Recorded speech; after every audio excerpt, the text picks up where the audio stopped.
Hello everyone, তোমরা সবাই কেমন আছো? তো আগের ভিডিওতে তো তোমাদের দীঘাতে সকালে কি করলাম সেটা শেয়ার করেছিলাম, আর এই ভিডিওতে সন্ধ্যাবেলায় কি কি করলাম তোমাদের সাথে চলো শেয়ার করি। তো সেদিন তো সন্ধ্যাবেলাটা আমরা জগন্নাথ ধামে গিয়ে পৌঁছে গেছিলাম, প্রায় 5:30টার কাছাকাছি গিয়ে পৌঁছালাম। আর তারপরে তো আমরা চারপাশটা বেশ খানিকক্ষণ ঘুরে দেখলাম। ঘুরে দেখার পরে আমরা সোজা মন্দিরে ঢুকে গেলাম।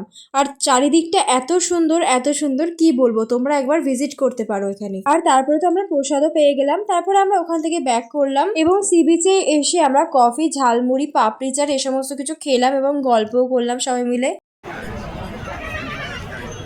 আর তারপরে তো বিচের ধারে যে পার্কটা আছে সেই পার্কেই আমরা একটু ঘুরছিলাম, ছবি তুললাম, অনেক মজা করলাম। আর তারপরে তো আমি আর বোন সোজা চলে গেলাম ফুচকা খাওয়ার জন্য। আর মা বাপি তো কিছু খাবে না, তাই জন্য পাপড়ি কিনে দিলাম। আর তারপরে আমি আর বোন নিয়ে নিলাম একটা করে আইসক্রিম, আর সেটা খেতে খেতেই আর কি দোকানগুলো একটু ভিজিট করছিলাম।